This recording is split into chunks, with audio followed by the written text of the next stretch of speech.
Howdy, folks. I'm here with the queer proposition that your social network of dead people needs to be considered as well as your live people. And I'm going to tell you about a social network of dead people I created.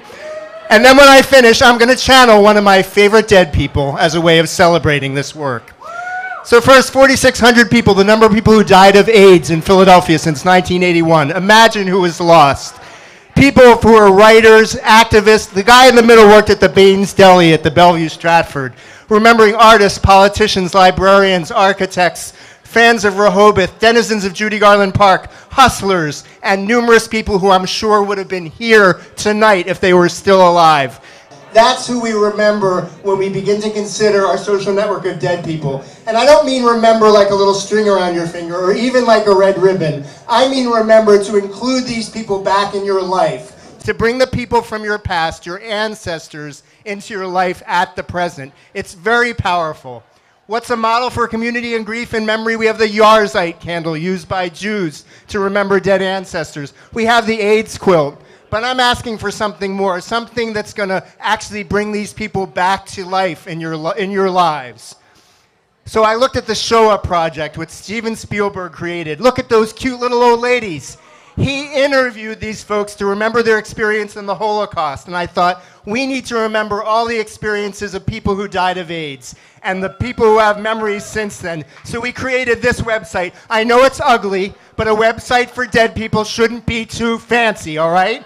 So it's gayhistorywikispaces.org. You can see all of the folks. I've collected 700 of the 4,600 to start. This is Dominic Bash, a South Philly queen who, when he was bullied, beat up the bicycle of the bully. Isn't that brilliant? He didn't beat up the person, he beat up the bike, and gave condoms to Cardinal Bevilacqua. That's me in the back. Look at, that's me when I was 22. Kiyoshi Kuramiya, he was the lead plaintiff in the Communications Indecency Act. He's the reason you can say whatever you want on your blog and on your Twitter site. He also babysat Martin Luther King's kids on the day that he was assassinated. This guy lived in Philly. And Jim Burgess, I want to mention those fabulous DJs. This guy was a DJ at Studio 54, but he was also an operatic tenor who sang at the Met. An incredible story. If we don't collect these stories, they die when I forget them. So we created this website. When you Google any of these names, they would not have been on the web if we hadn't created the website. They're all dead, get it? So now that we have the website, when you Google Victor Rash, it's the first thing that shows up. And because it's a wiki, anyone can come on and write about these people. You can tell your stories. It also captures the organizations, the bars and clubs, these sleazy little gay bars from the 70s that were so fantastic that people would forget about. And artifacts like the AIDS quilt. Just incredible, rich culture that gets captured to the site. And you can also, I'm a numbers geek, you can see how many people died in certain years, how many people died at certain ages, and what organizations they were a part of. And you can see that beginning in 1995, when the new drugs came out, people stopped dying. So this huge number of deaths in the 80s. The future, I want to see a site that can suggest dead people you might know, like Facebook does. And that would actually map out social networks so you could see both your live and dead people, how they all interact. Isn't that cool?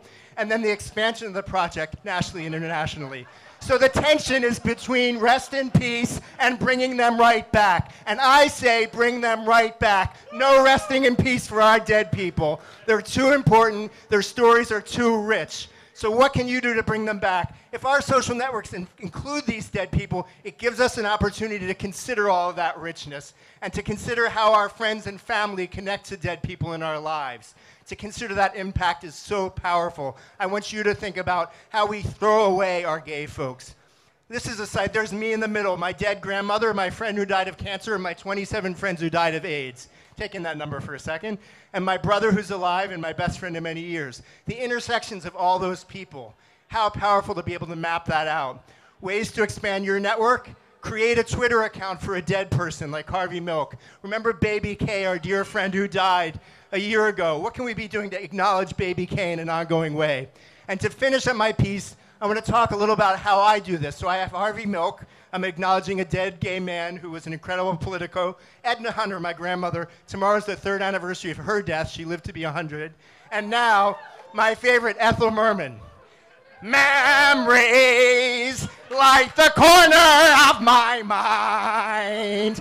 Misty watercolored memories of the way we were. Thank you.